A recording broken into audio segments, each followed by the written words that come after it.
ਦੀ first unit ਦੇ electrostatic ਦੇ ਵਿੱਚ ਆਪਾਂ ਸਾਰੇ ਆਰਟੀਕਲਸ ਕਰ ਲਏ ਸੀਗੇ। ਮੋਰ ਓਵਰ ਅਸੀਂ ਕੁਝ ਟੌਪਿਕਸ ਦੇ ਐਮਸੀਕਿਊਜ਼ ਵੀ ਕਰ ਲਏ ਸੀਗੇ discuss. Now today we are going to start with the current electricity. ठीक है, सिलेबस अगे कंटिन्यू करते हैं। ठीक है, this is the second unit of physics. ठीक है, according to NCERT this is the second unit of the physics. ठीक है, ਇਹਦੇ ਵਿੱਚ ਹੁਣ ਫਰਦਰ ਇਲੈਕਟ੍ਰੋਸਟੈਟਿਕ ਤੋਂ ਅੱਗੇ ਅਸੀਂ ਫਰਦਰ मूव कर रहे हैं, मींस चार्जेस ਦੇ ਨਾਲ ਹੀ ਡੀਲ ਕਰ ਰਹੇ ਹਾਂ। ठीक है, कुछ नवा नहीं, चार्जेस ਦੇ ਨਾਲ ਹੀ ਡੀਲ ਕਰ ਰਹੇ ਹਾਂ, बट ਇਹਦੇ ਵਿੱਚ ਚਾਰजेस ਦੇ ਬਾਰੇ ਕੁਝ ਥੋੜਾ ਜਿਹਾ ਐਕਸਟਰਾ ਪੜਨ ਵਾਲੇ ਹਾਂ ਅਸੀਂ। ठीक है, ਪਹਿਲਾਂ ਅਸੀਂ ਚਾਰजेस ਨੂੰ ਐਟ ਰੈਸਟ ਪੜਿਆ ਫਸਟ ਯੂਨਿਟ ਦੇ ਵਿੱਚ। Now we are going to study the charges. ठीक है, with the some more properties. ठीक है, एज यू सी मेरी पहली slide they which we can see that current electricity charge at rest is known as electrostatic. This is मतलब ये कह सकते हैं कि हाँ ये मेरी पुरानी नॉलेज है, इसके बारे में मुझे अच्छी तरह से मालूम है कि charges at rest produces an effect that is known as electrostatic. और इलेक्ट्रोस्टैटिक को हमने पूरी अच्छी तरह से रीड कर लिया। ठीक है, पहला यूनिट इंक्लूडिंग 4 चैप्टर्स है, उसके अंदर सारा कुछ रीड कर लिया। ठीक है, now we are going to study some more things. Now today we are going to start with the charge in motion. So far we have discussed charges at rest and properties of charges at rest. जो भी effects निकल के आ रहे हैं surroundings में, electric field का concept निकल के आ रहा है, गॉसेस थ्योरम का निकल के आ रहा है, वो सारा क्या था? चार्जेस एट रेस्ट था। Now today we are going to deal with the charges in motion.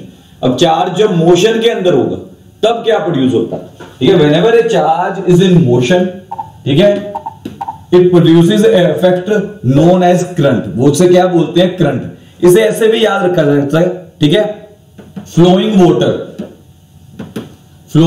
Water को क्या बोलते हैं? ठीक है, अगर आपको अच्छी तरह से याद हो, करंट। ठीक है, this is an English word. ठीक है, flowing, whenever water is flowing हम उसे क्या बोलते हैं? Current. Similarly whenever charges are in motion तब भी हम उसे क्या बोलते हैं? करंट। लेकिन करंट इलेक्ट्रिसिटी बोलते हैं। ठीक है, वाटर का अगर फ्लो देखा जाए तो that is known as current of water, हम उसे कह सकते हैं करंट ऑफ वाटर। ठीक है, लेकिन यहां पर अगर चार्जेस इन मोशन है तो that is known as current electricity, that is known as current electricity. ठीक है, अब चार्जेस इन मोशन क्या क्या प्रोड्यूस करते हैं? Charges in motion produces can be produced with the help of a constant velocity. Means charges are flowing, means electrons कह सकते हैं हम। ठीक है, इलेक्ट्रॉन्स या इलेक्ट्रॉन्स की जगह मैं यूज कर लेता हूं चार्जेस। ठीक है, charges when are moving with the constant velocity, v is equal to constant. ठीक है, दो तरह के इफेक्ट निकल के आ रहे हैं चार्जेस इन मोशन के बीच में। दैट इज फर्स्ट इफेक्ट है मेरा charge of motion of electrons और motion of charges when velocity of the charges are constant. Then second है when there is a variable velocity, when there is a variable velocity। velocity क्या निकल के आए? Variable निकल के आए। Means कभी velocity क्या होगी? इंक्रीज होगी, कभी velocity क्या होगी? डिक्रीज होगी। v is variable. ठीक है, अंडर दिस जब चार्जेस कांस्टेंट होते हैं, ठीक है, देन उस करंट को नाम देते हैं हम डीसी। ठीक है, अब चार्जेस अगर वेरिएबल निकल के आएंगे तब इसके अलग से निकल गए। हम सबसे पहले तो इसका इजी वे निकल के आता है एसी वेरिएबल का। ठीक है, एसी करंट का नाम दे सकते हैं हम इसे, एसी करंट का नाम दे सकते हैं इसे। सो फर्दर हम इनके बारे में और ज्यादा डील करते जाएंगे, but for the right now आप इतना याद रखिएगा, whenever charges are in motion, ठीक है, two types of effect can be there. That is velocity उनकी कांस्टेंट हो सकती है, या वेलोसिटी उनकी क्या हो सकती है? वेरिएबल हो सकती है, या वेलोसिटी क्या हो सकती है? Variable. Then moving further, electric current.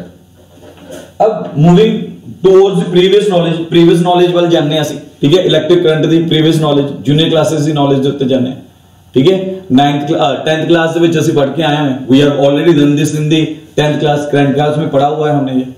ठीक है, क्या बोलता है उसमें? ठीक है, इलेक्ट्रिक करंट, किसी को डेफिनेशन याद है इलेक्ट्रिक करंट की? Sir, the flow of electric charges through a conductor. चलो, rate of flow of electric charges. ठीक है, सो इलेक्ट्रिसिटी, इलेक्ट्रिक करंट, अगर इलेक्ट्रिक करंट की बात करें तो हम सिंपल इजी लैंग्वेज में इसे बोल सकते हैं rate of flow of charges. ठीक है, सिंपल लैंग्वेज विच किया जाता है electric current, rate of flow. Rate मतलब that is I is equal to क्या निकल के आएगा, Q upon T। This is the mathematical expression. I have told you कि जब भी रेट वर्ड आ गया तब किसके साथ डिवाइड करना है, टाइम के साथ डिवाइड करना। अब यहां पर rate of flow of charges है तो चार्जेस को टाइम के साथ डिवाइड करना। ठीक है, rate of flow of charges है तो चार्जेस को टाइम के साथ डिवाइड करना। ठीक है, rate of flow of charges है तो टाइम के साथ डिवाइड कर देना चार्जेस को। देन यूनिट्स, इसके यूनिट्स क्या निकल के आएंगे। अब अगर इसे देख के चलो तो यूनिट्स निकल के आ रहे हैं कूलम पर सेकंड, तो इसे क्या बोल दिया जाता है, एम्पेयर। ठीक है, so 1 ampere is equal to coulomb per second. These are units of the electric current. These are units of the electric current. These are known as units of the electric current. Electric current के मेरे units निकल के आ रहे हैं।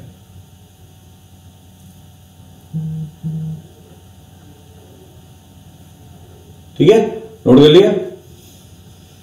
Then moving further, अगर आगे बढ़े तो इतना तो पता चलेगा कि चार्जेस फ्लो में होने चाहिए। ठीक है, अब अगर ध्यान से देखूं तो यहां पर डिस्कशन निकल के आ रही है इलेक्ट्रिक करंट इज स्केलर और a vector quantity. Electric current is a scalar और ए वेक्टर क्वांटिटी। क्या होता है, स्केलर होता है कि vector quantity. Electric current is a scalar और ए वेक्टर क्वांटिटी। क्या निकल के आएगा, इज इलेक्ट्रिक करंट स्केलर और ए वेक्टर क्वांटिटी। आपको क्या लगता है क्या निकल के आएगा, एनीवन? जसलीन क्या लगता है क्या होगा? चलो, नमन ने मुझे आंसर दिया वेक्टर। और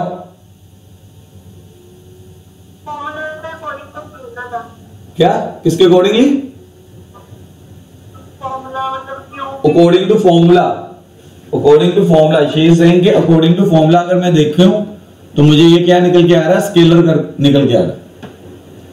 ठीक है, फिर मैं अगर यहां पर एक बात और बोलूं, ठीक है, कि यहां पर मेरा पॉजिटिव टर्मिनल है, यहां पर मेरा नेगेटिव टर्मिनल है। ठीक है, electrons are moving in this direction whereas current is moving in this direction. Junior classes में पढ़ा हुआ है। तो यहां पर तो डायरेक्शन निकल के आ रही है करंट की। करंट की डायरेक्शन हमने 2 टाइप्स ऑफ करंट की डायरेक्शन पढ़ी है जूनियर क्लास में। ठीक है, एक तो हमने पढ़ी है electronic current,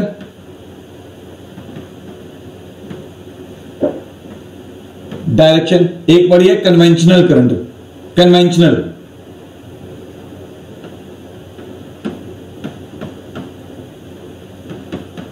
conventional current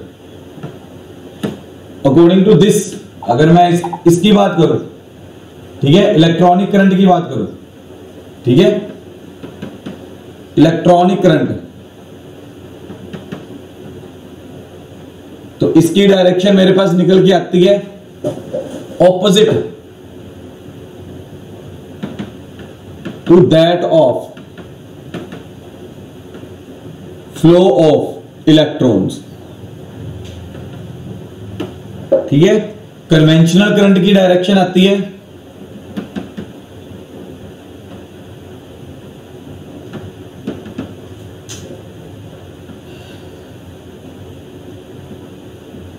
in the direction of flow of positive charges।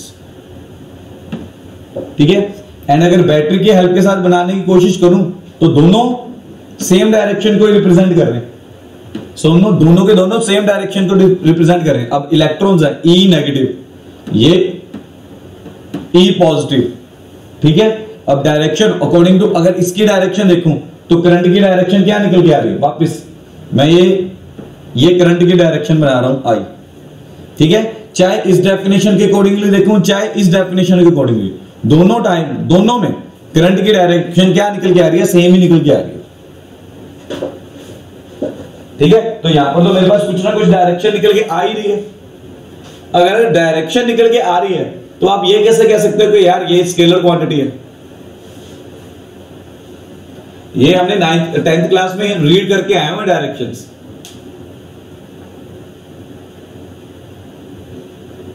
ठीक है, again this name is saying according to formula. ठीक है, मैं मान रहा हूं अकॉर्डिंग टू फॉर्मूला ये निकल के आ रहा है। ठीक है, I इज इक्वल टू क्या हो जाएगा, Q अपॉन T हो जाएगा। Q is scalar quantity, T is also scalar quantity, तो ये निकल के आएगा। पर यहां पर तो मेरे पास अकॉर्डिंग टू, अगर हमने फिर जूनियर क्लासेस में दो डायरेक्शंस पढ़ी हुई है इलेक्ट्रिक करंट की। ठीक है, दो डायरेक्शंस पढ़ी हुई हैं। ठीक है, एक कन्वेंशनल करंट, ठीक है, जब इलेक्ट्रॉन्स अभी डिस्कवर नहीं हुए थे तब कन्वेंशनल करंट था। लेटर बाद में इलेक्ट्रॉन्स डिस्कवर हुए थे, तो जैसे इलेक्ट्रॉन्स डिस्कवर हुए तो हमें पता चला कि यार ये तो सिर्फ इलेक्ट्रॉन्स के मोशन के कारण ही हो रहा है, तो हमने उसे नाम दे दिया इलेक्ट्रॉनिक करंट का। ठीक है, it does not obey the triangle law, it does not obey the triangle law. मतलब सिंपल सी बात है, it is a scalar quantity. अब रीजन इसका क्या निकल के आएगा, it is a scalar quantity because, अब आप 10+2 क्लास में है तो +2 क्लास में इसका रीजन आप फॉर्मूला नहीं बताएंगे।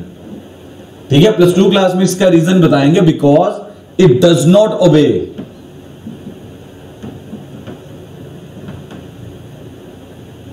Laws of vector, because it does not obey laws of vectors.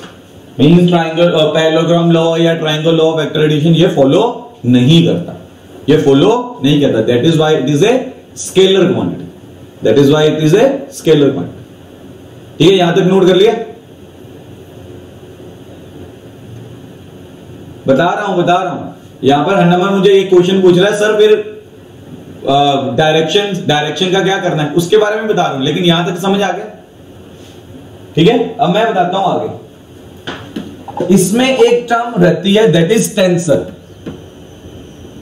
अगर आप हायर क्लासेस में जाएंगे, ठीक है, हायर क्लासेस में जब आप मास्टर्स डिग्री में जाएंगे, मास्टर्स डिग्री में जब जाएंगे तो आप अगर मैथ्स या फिजिक्स पढ़ेंगे, ठीक है, तब आपके पास टर्म निकल के आएगी टेंसर, तब आएगी टर्म आपके पास टेंसर।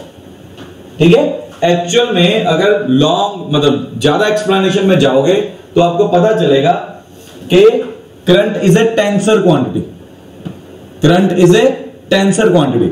सो मतलब अगर आपके पास, अगर तो एमसीक्यूज के बीच में, अब याद रख लो ये पॉइंट टू बी नोटेड है।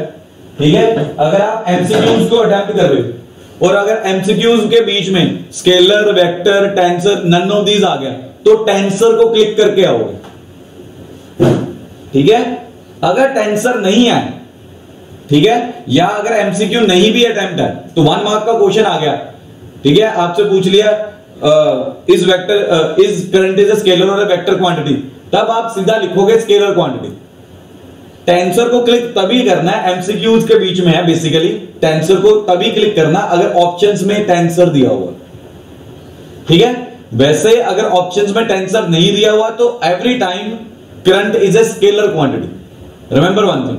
ठीक है, टेंसर क्या होता है, tensor is that physical quantity, उसे बोल दिया जाता है, सिंपल लैंग्वेज में बोल रहा हूं मैं, that physical quantity which can have more than 1 directions, जिसकी एक से ज्यादा डायरेक्शंस हो सके, that is known as tensor.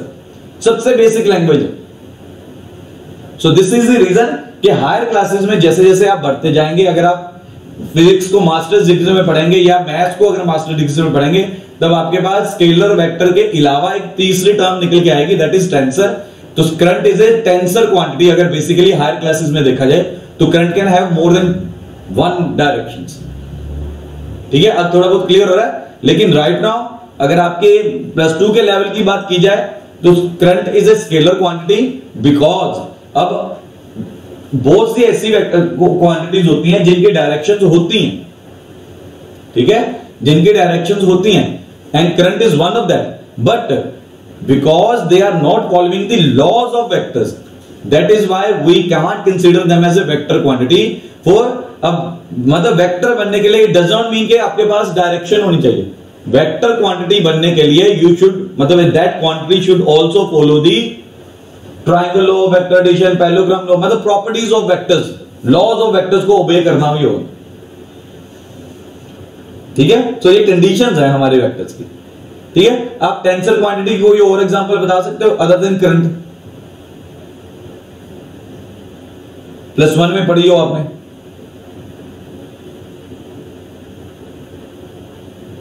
+1 में पढ़ी हो थोड़ा बहुत डायमेंशंस के बीच में, किसी को याद है? टेंसर के बारे में थोड़ा बहुत पढ़ा हो?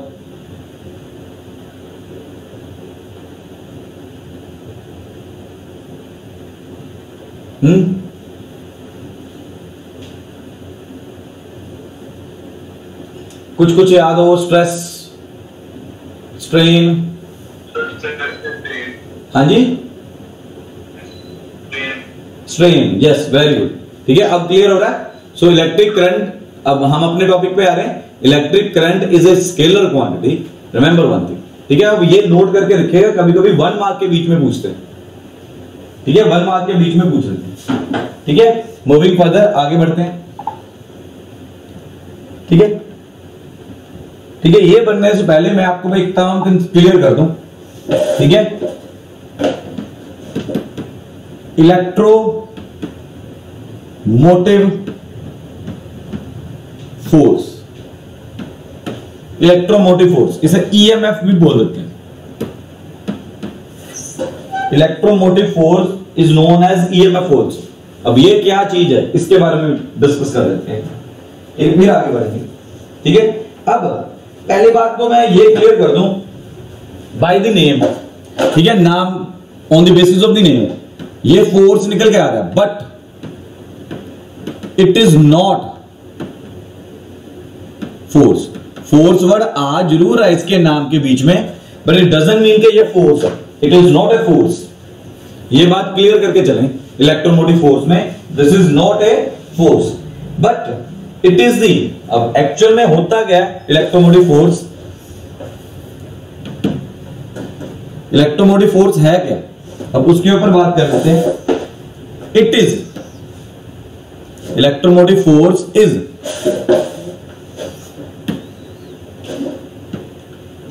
it is maximum work done in taking a unit charge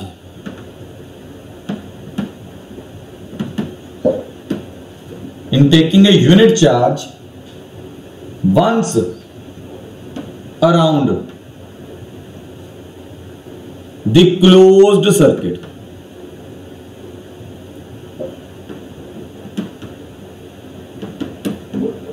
This is, it is the maximum work done in taking a unit charge, once around the closed circuit, and this is known as electromotive force. This is known as electromotive force. और अगर इसे अच्छी तरह से देख के चलो, ठीक है, अकॉर्डिंग टू फॉर्मूला अगर इसे स्टडी करने की कोशिश करें तो मेरे पास क्या निकल के आ रहा है? मेरे पास निकल के आ रहा है कि work done upon 1 is equal to VB minus VA। Means यहां पर उसने बोल दिया यूनिट चार्ज, यूनिट चार्ज का क्या निकल के आ गया 1। ठीक है, तो इन शॉर्ट ये वाला वर्क डन जो निकल के आ रहा है मेरा किसके इक्वल निकल के आ रहा है? पोटेंशियल डिफरेंस के इक्वल निकल के आ रहा है। This is equal to potential difference. So in short electromotive force को मैं किसके साथ रिलेट करके चल सकता हूं? पोटेंशियल डिफरेंस के साथ रिलेट कर सकता हूं। और इसके एसआई यूनिट्स मेरे पास क्या निकल के आएंगे? वोल्ट। इसके एसआई यूनिट क्या निकल के आएंगे? वोल्ट। ये स्पेशल नेम आ गया एक तरह से। ठीक है, it is the maximum work done in taking a unit charge once around the closed circuit. ठीक है, that is known as electromotive force.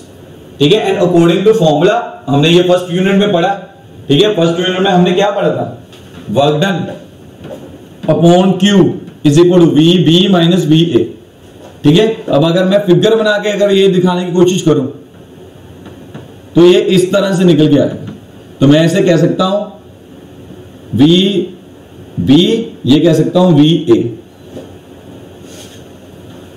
ठीक है, फिगर बना के इस तरह से निकल के आएगा। ठीक है, तो ये टर्म याद रखनी है EMF, और कुछ नहीं है। और इसके SI यूनिट्स याद रखिए EMF के।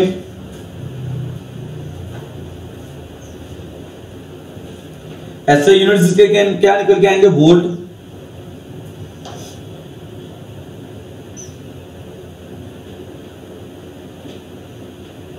क्लियर है जी?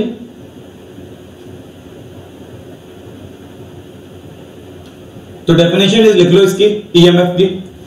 EMF of a cell, please note it down. EMF of a cell, नोट कर लो। ईएमएफ ऑफ ए सेल, अब सेल की बात कर रहे हैं, is defined as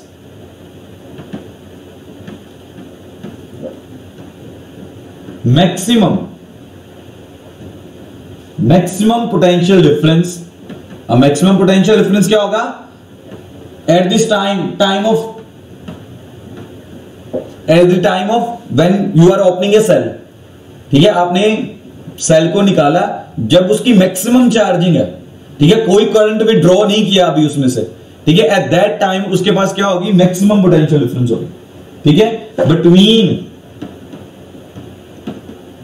to electrodes of the cell. ठीक है, अब उसने बोल ही देना व्हेन नो, मैंने बोला ना कोई करंट विड्रॉ नहीं किया था उसने, when no current is drawn from the cell, और cell is in open circuit. The cell is in open circuit.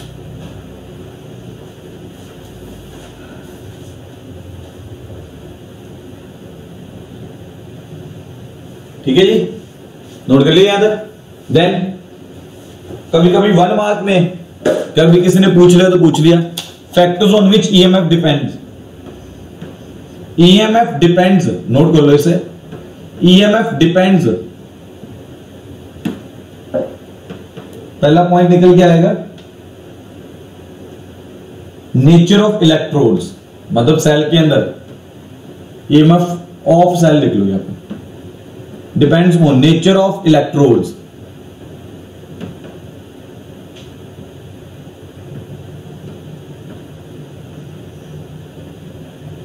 Nature of electrodes, second nature of electrolyte,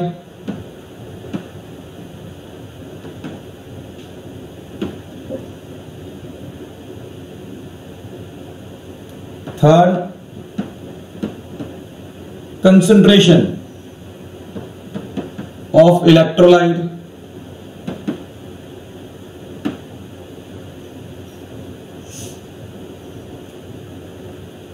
fourth temperature, temperature also है।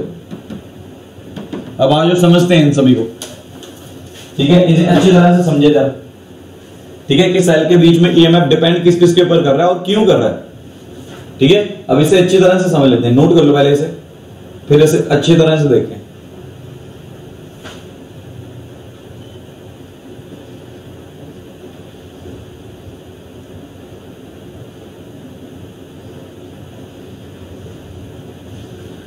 ठीक है, आ जाओ। अब आप अगर सेल को consider करके चलोगे, ठीक है, बैटरी को, इन्वर्टर की बैटरी को ध्यान में लेके आओ, ठीक है। अगर आप बैटरी को ध्यान में रखेंगे तो बैटरी के बीच में, अब बैटरी बंद है, ठीक है, अब बैटरी के बीच में मेरे पास क्या प्रेजेंट है? मेरे पास कुछ ना कुछ इलेक्ट्रोलाइट प्रेजेंट है, दैट इज एसिड। एसिड की फॉर्म के अंदर रख देते हैं हम, ठीक है, ये बैटरी के बीच में है, ठीक है, ये मेरा टर्मिनल्स निकल के आ रहे हैं बैटरी के बीच में, ठीक है। अब बैटरी के बीच में मेरे पास क्या प्रेजेंट होती हैं? इलेक्ट्रोलाइट्स, इलेक्ट्रोड, सॉरी, ये इलेक्ट्रोड्स है, ठीक है, जिन्हें हम प्लेट्स भी बोल देते हैं। This is known as electrodes, these are electrodes. Whereas जो ब्लू कलर का आपको निकल के आ रहा है लिक्विड, दैट इज इलेक्ट्रोलाइट, ठीक है। और अगर आप सिंपल बैटरी को उठा के देखोगे तो जब भी आप इलेक्ट्रोड्स की बात करोगे सिंपल बैटरी के बीच में, तो जनरली जिंक और कॉपर प्लेट्स होती हैं उसके बीच में। और अगर इलेक्ट्रोलाइट की बात कर रहे हो तो H2SO4 होता है उसके बीच में, H2SO4 होता है, ठीक है। तो ये डिपेंड करता है कि मैं जिंक की ले रहा हूं कि कॉपर की प्लेट ले रहा हूं, ये depending upon the nature of the electrolyte. Then concentration, concentration का क्या होता है? व्हेनेवर आप चार्जिंग करते हो बाद में डिस्चार्जिंग होती है, चार्जिंग होती है और डिस्चार्जिंग होती है, तब क्या होता है, सॉल्ट्स प्रोड्यूस होते हैं, सॉल्ट्स प्रोड्यूस होते हैं। अब ये सॉल्ट्स कंसंट्रेशन क्या करते रहते हैं, बार बार चेंज करते रहते हैं इलेक्ट्रोलाइट्स के, ठीक है। कभी कभी सॉल्ट्स तो इवन के यहां पर भी जम जाते हैं, प्लेट्स के ऊपर भी जम जाते हैं, इवन देन आपकी बैटरी की चार्जिंग की वीक हो जाती है, ठीक है। देन नेचर हो गया, कंसंट्रेशन ऑफ इलेक्ट्रोड, टेम्परेचर, कभी कभी टेम्परेचर जब व्हेनेवर टेम्परेचर इंक्रीज करेगा या डिक्रीज करेगा, इवन देन बैटरी के जो चार्जिंग है या डिस्चार्जिंग है उसके ऊपर इफेक्ट पड़ता है। So these are the factors. अब होता क्या, कभी कभी फॉर एग्जांपल अभी समर शुरू हो गई, समझ में अपनी इन्वर्टर की जो यूटिलिटी है वो इंक्रीज कर जाएगी। अब होता क्या, कभी कभी आपने अगर देखा हो कि लास्ट सीजन में इन्वर्टर अगर 5 घंटे चल रहा था, इस सीजन में अगर अचानक इन्वर्टर 4 या 3 घंटे काम देना शुरू कर गया, इट मींस वहां पर क्या हो गया, प्लेट्स के ऊपर सॉल्ट इकट्ठा हो गया, ठीक है। मींस बैटरी की प्लेट्स को साफ करना होगा, या फिर क्या हो गया होगा, कंसंट्रेशन ऑफ इलेक्ट्रोलाइट, कंसंट्रेशन कम हो गई है उसके अंदर एसिड की, ठीक है। तब आपको अपनी तरफ से डिस्टिल्ड वाटर वगैरह उसमें ऐड करना पड़ता है, सो दैट सॉल्ट्स की जो कंसंट्रेशन बढ़ गई है उसे डिक्रीज किया जा सके और इलेक्ट्रोलाइट की कंसंट्रेशन को ही। सो मतलब दिस टाइम, मतलब अगर बैटरी अगर आपको पूरी चार्जिंग नहीं दे, इट मींस बैटरी की रिपेयरिंग बाकी है, प्लेट साफ करने वाली है, या पानी डिस्टिल्ड वाटर ऐड करने वाला, या प्लेट्स या बैटरी ही नहीं लेने वाली है। So EMF of cell depends upon these factors, ठीक है जी। देन मूविंग फर्दर, नोट कर लिया अगर आपने, मूविंग फर्दर आगे बढ़ रहे हैं। सो न्यूमेरिकल के ऊपर आते हैं, ठीक है। Charge flowing in a conductor, note कर लो numerical. The charge flowing in a conductor A varies with the time as Q is equal to 80 minus BT square plus CT cube. Then find the initial current, time after which the value of the current reaches has a maximum value, the maximum and the minimum value of the current, ठीक है। आपको 3 चीजें बतानी है इसमें, ठीक है। 2 minute का टाइम लो, 2 मिनट का टाइम लो, मैं पानी पी के आता हूं तब तक, और एक क्वेश्चन करके रखिएगा पानी 2 मिनट के बीच में, बहुत इजी क्वेश्चन है, डेरिवेट करना आपको, जल्दी करिए।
हो गया सॉल्व? किसी का हुआ सॉल्व? किसी का हुआ सॉल्व? चलो आओ करें, फाइंड द इनिशियल करंट, ठीक है। अब क्वेश्चन के ऊपर आते हैं। तो सबसे पहले क्वेश्चन को शुरू करने से पहले इसके ऊपर बात कर लेते हैं, ठीक है।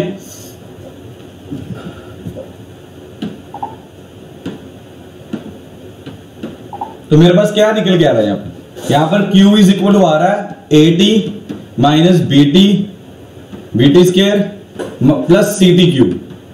अभी आप याद रखिए that I is equal to क्या होता है DQ अपॉन DT, ठीक है। इसे बोलते हैं इंटरस्टेनियस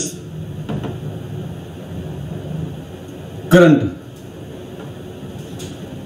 ठीक है। इसे बोलते हैं instantaneous current. Instant which means instant. Instant को हिंदी या पंजाबी में बोल सकता हूं पल, ठीक है। किसी पल के ऊपर, ठीक है, किसी इंस्टेंट के ऊपर। बताइए when time is equal to 5 second है, 5 सेकंड पर करंट क्या था, ठीक है।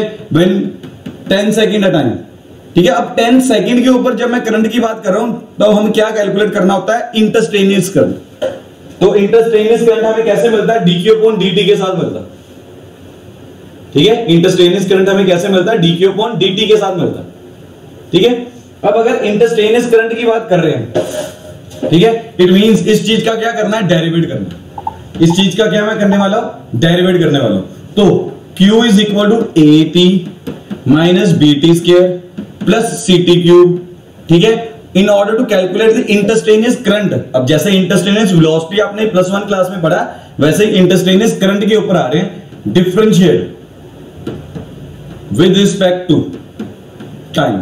तो क्या निकल के आएगा, DQ upon DT is equal to, अब अगर डेरिवेटिव मेडिकल के स्टूडेंट्स को थोड़ी सी तंग करेगी, उन्हें भूल जाती है अगर डेरिवेटिव की बात करें, काफी देर होगी उन्होंने की नहीं। नॉन मेडिकल के बच्चों को बिल्कुल तंग नहीं करने वाले, ठीक है। तो क्या निकल के आएगा मेरे पास, यहां पर मेरे पास निकल के आ रहा है डेरिवेट करके DQ upon DT is equal to A minus 2BT plus 3T square, ये निकल के आया, ये निकल के आया, ठीक है। 3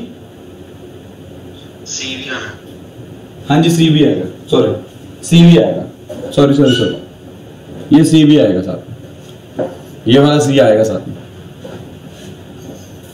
ठीक है जी।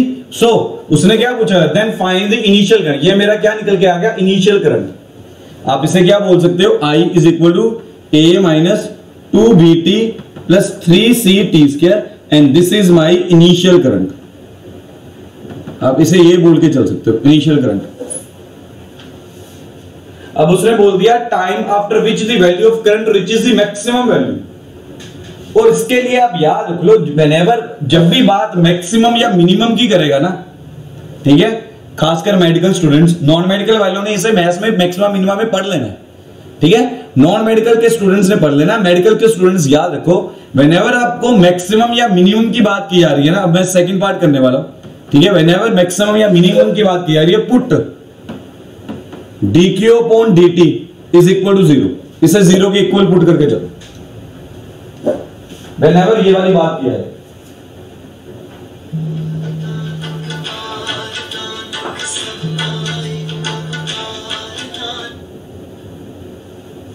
ठीक है जी, इस बात को नोट करो पहले। व्हेनेवर आपको मैक्सिमम या मिनिमम के बारे में पूछा जाएगा तो आपको क्या करना है, you have to put that value equal to 0। तो यहां पर मैं क्या करने वाला हूं, पुट, इसे सारे इक्वल टू 0 पुट करके चलने वाला, ठीक है। अब एक मिनट, मीटिंग खत्म हो गई है, मीटिंग शुरू कर लें दोबारा। यहां पर एक करेक्शन करनी है, DI अपॉन DT करना। आपको करंट की निकालनी है ना मैक्सिमम मिनिमम वैल्यू, तो DI अपॉन DT करना।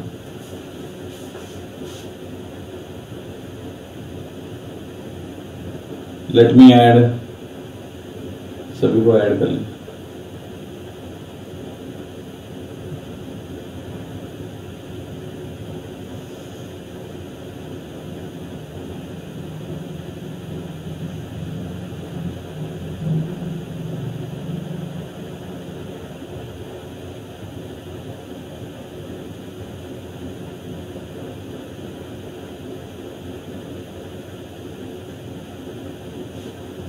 चलो मैं इस साइड को रब कर रहा हूं, ठीक है, सो दैट हम सॉल्व कर सकें। सो मैं क्या कह रहा था, व्हेनेवर आपको अगर मैक्सिमम या मिनिमम वैल्यू किसी भी चीज की फाइंड करनी है सॉरी, तो याद रखिएगा उस वैल्यू को क्या पुट कर देना, उसके डेरिवेटिव को क्या पुट कर देना, इक्वल टू 0। अब यहां पर आपको क्या करना है, अगर आपको आई की वैल्यू मैक्सिमम और मिनिमम फाइंड करनी है तो क्या करोगे आप, put di upon dt is equal to 0। याद रखो व्हेनेवर आपको अगर किसी की वैल्यू मैक्सिमम या मिनिमम प्रूव करनी है, ठीक है, इन फिजिक्स, अगर यहां पर इसने पूछा हुआ current reaches the maximum value, तो मतलब करंट, जो करंट हमारे पास निकल के आ रहा है, ठीक है, हमारे पास करंट क्या निकल के आ रहा है, आपके सामने है करंट क्या निकल के आ रहा है, मेरे पास ये वाली वैल्यू निकल के आ रही है करंट की। तो करंट का आप derivative with respect to time लेंगे, उसे इक्वल टू 0 रखेंगे। अब इक्वल टू 0 रख के जो t की वैल्यू मेरे पास निकल के आ रही है, द वैल्यू ऑफ t, जो भी वैल्यू ऑफ t निकल के आ रही है मेरे पास, that will be the time at which the current will be the maximum. ये रूल है मैक्सिमम मिनिमम, मैथ्स का टॉपिक है एक तरह, ठीक है, ये वही कंसेप्ट के साथ चलते हैं। अब आप फिजिक्स में न्यूमेरिकल्स में याद रखिएगा, व्हेनेवर आपको मैक्सिमम या मिनिमम वैल्यू निकालनी है किसी भी चीज की, तो आपको यही मेथड यूज करना, ठीक है, आपको यही मेथड यूज करना।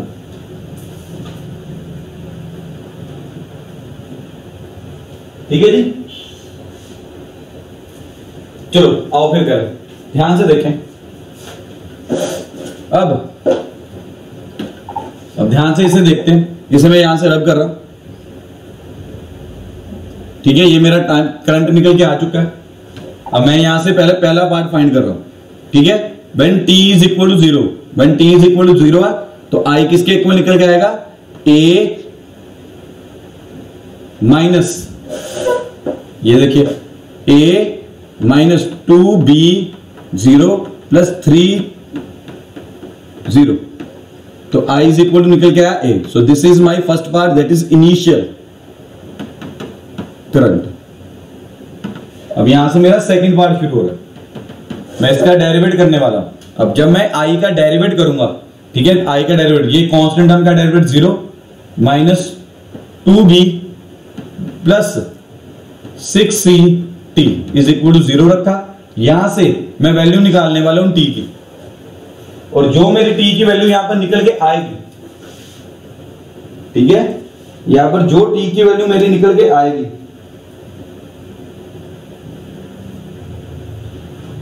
that will be the time at which the current will reach the maximum value। अब क्या निकल के आ रहा है यहां पर t, ध्यान से देखिए, मेरा t क्या निकल के आ रहा है, t is equal to 2b upon 6c, cutting हुई 1/3bc, ये मेरी t की वैल्यू निकल के आ रही है। This is the value of t,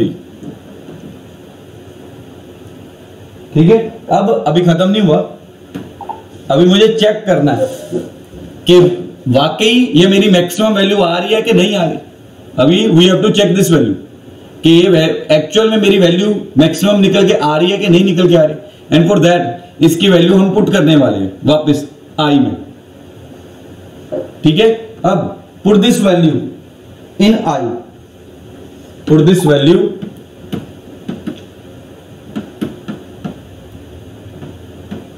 in i क्या निकल के आ रहा था हमारा, i आ रहा था a minus 2b t plus 3c t square.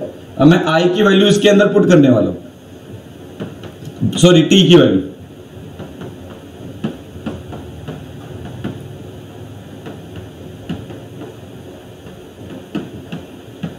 So this is my second part, ये मेरा सेकेंड पार्ट हो गया, टाइम 1/3bc पर करंट मैक्सिमम होगा, and this is going to be my third part, क्योंकि आगे उसने पूछा हुआ है मैक्सिमम करंट की वैल्यू फाइंड करिए, ठीक है, मैक्सिमम करंट की वैल्यू फाइंड करिए। तो मैं यहां पर वैल्यूज पुट करके चेक कर रहा हूं, ठीक है। तो आप इसे सॉल्व करिए, आई हमारा किसके इक्वल निकल के आ रहा है, कैलकुलेट करके बताइए कितना आ रहा है। I is equal to a minus 2b square upon 3c plus 3c 9c square b square. अब चेक कर लो इसे, जो आई की वैल्यू निकल के आ रही है that will be the maximum value.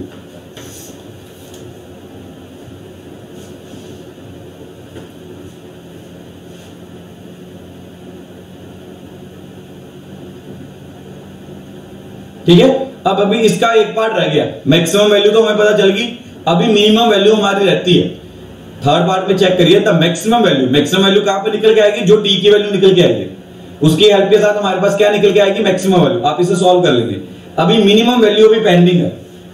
तो मैं बार बार कह रहा हूं, हमारा पहला पार्ट कैसे निकल के आया था, हमने इनिशियल करंट फाइंड आउट किया था। कैसे फाइंड किया था, तो सबसे पहले करंट फाइंड करना with the help of derivative. Initial current find करने के लिए t इज इक्वल टू 0 करिए।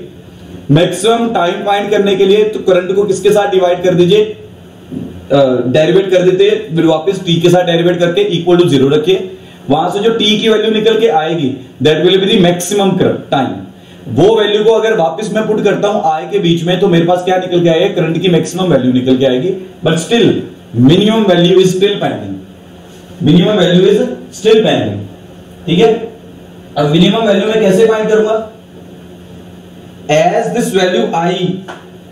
ठीक है, अब चेक करिए,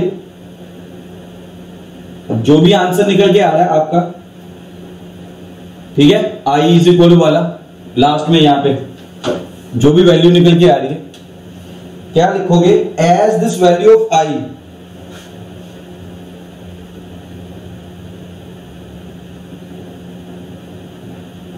cannot be less than initial value, that is at t is equal to 0.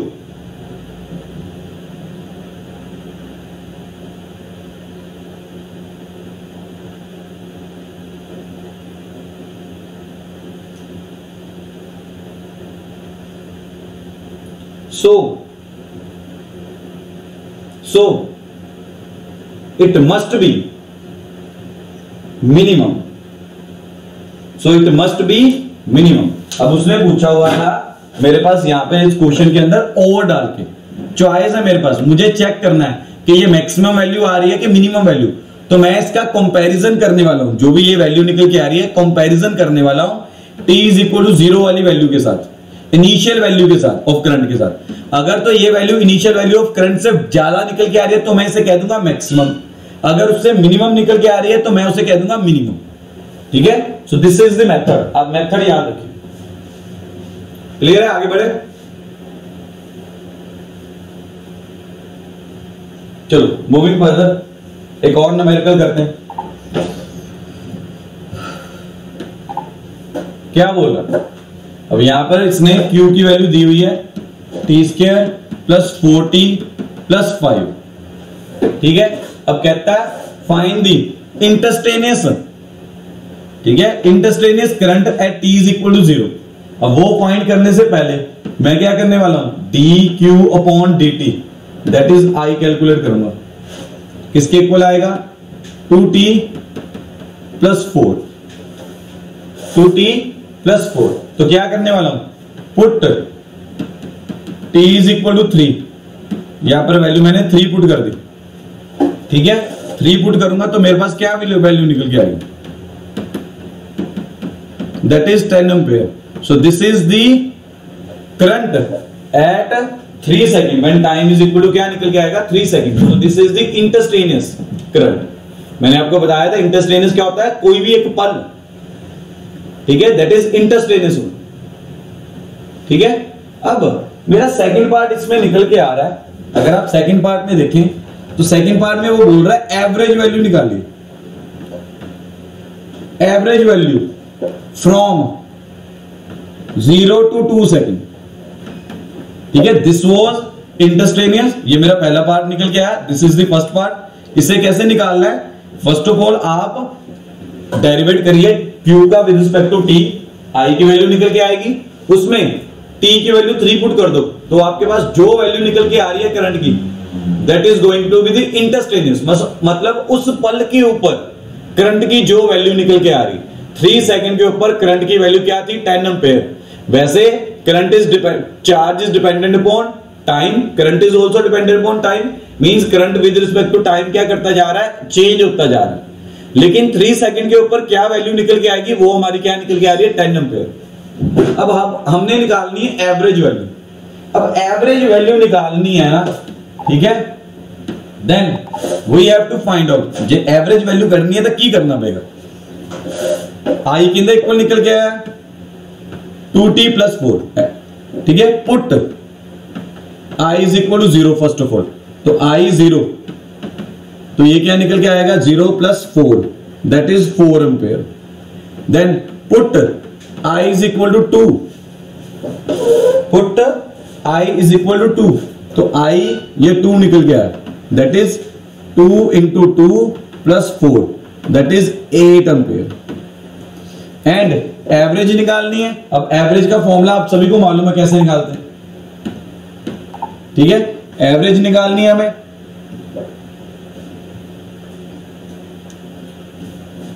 ठीक है। अभी एवरेज निकालनी है तो i इज इक्वल टू 1 रह गया,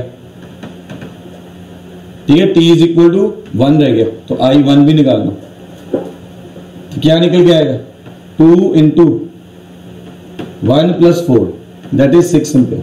अब अगर एवरेज निकालनी है i 0 i 1 + i 2 divided by 3, divided by, जैसे मीन निकालते हो वैसे ही निकालना, ठीक है। तो क्या निकल के आएगा, तो क्या निकल के आएगा i is equal to, values put कर दो, 4 + 6 + 8 divided by 3, i is equal to क्या आ जाएगा 10 18 divided by 3 that is i is equal to 6 ampere.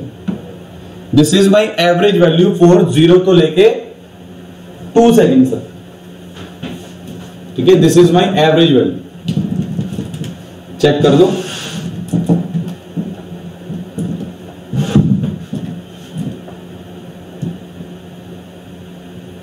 ठीक है, फॉर द एवरेज वैल्यू आपको क्या निकालना है, पहले करंट एट 0, फिर करंट एट टाइम 1, फिर करंट एट टाइम 2, उनकी एवरेज वैल्यू निकालने का फॉर्मूला क्या होता है, sum of currents divided by 3 total number of observations, total number of observations.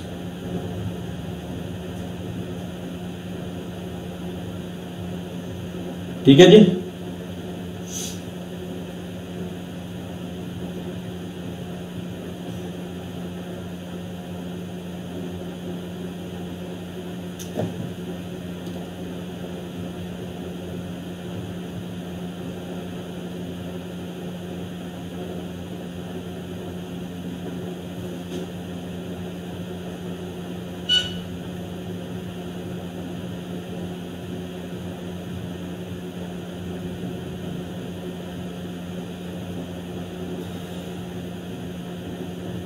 चलो नोट कर लिया, समझ आ गया, कोई डाउट है तो पूछो। क्लियर है सभी को? सो वैल्यूज का ध्यान रखना है, वर्ड्स का ध्यान रखना है, इंटरस्टेनियस बोला है कि एवरेज बोला, ठीक है। वर्ड्स का ध्यान रखना है, इंटरस्टेनियस बोला है कि एवरेज बोला है। डिपेंडिंग ऑन दिस यहां से कंक्लूड करके चलते हैं हमें क्या निकालना है, ठीक है।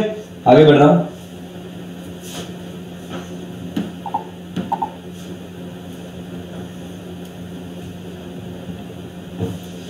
एक और न्यूमेरिकल, ठीक है।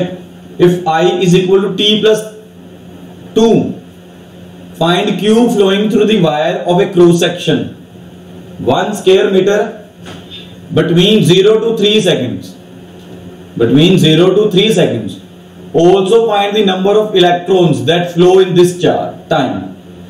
Also find the flow of electrons, number of electrons that flow in this time. ठीक है। हम ध्यान से देखें, अब फाइंड क्या करना है, Q फाइंड करना है। तो मेरे पास क्या निकल के आ रहा है, I इज इक्वल टू क्या निकल के आ रहा है, t + 2। अब Q फाइंड करना तो मैं इसे लिख सकता हूं dq/dt, ठीक है। Then dq is equal to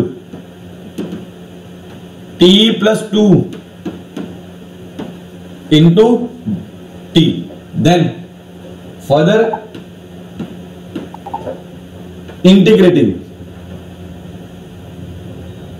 both sides, साफ निकाल लो आगे, साहब that is this is integration का साइन विद इन लिमिट्स 0 से लेके 3 सेकेंड्स के बीच में. So this is the method how we can find out the charge. Means अब ये क्वेश्चन जो निकल के आया था ऑपोजिट दैट ऑफ डेरिवेटिव था. पहले करंट चार्ज दिया हुआ था तो करंट निकालना था. अब करंट दिया हुआ चार्ज निकालना. अब चार्ज से करंट निकालने के लिए डेरिवेटिव करते थे, करंट से चार्ज निकालने के लिए करेंगे क्या, इंटीग्रेशन करेंगे.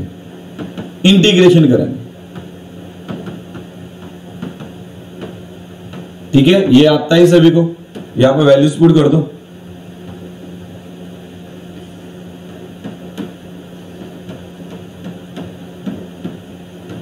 पहले इसमें वैल्यू पुट की, फिर इसमें की. ये बड़ी ब्रैकेट. ठीक है, तो यहां पर क्या निकल के आएगा, इसे रब कर रहा हूं.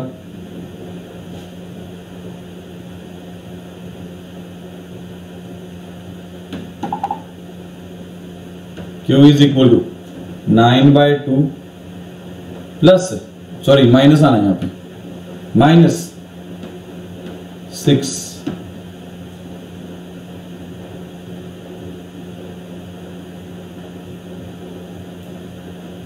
ठीक है. सॉल्व कर लीजिए इसे. क्या निकल के आ रहा है, -3/2. ठीक है, अब ये किसके इक्वल निकल के आएगा, according to quantization n is equal to, यहां से आप n फाइंड आउट कर लो, find out the value of n कर सकते हो. यहां पे इतना तो कर ही लोगे, ये पहले यूनिट के निकल के आ गया. अच्छे ढंग से देख लो. यहां पर एक गलती हो रही है फिर से, सॉरी मिसअंडरस्टैंडिंग होगी. यहां पर प्लस ही आना. ठीक है, यहां पर प्लस ही आना. ठीक है, तो ये मेरा निकल के आएगा +21 अपॉन LCM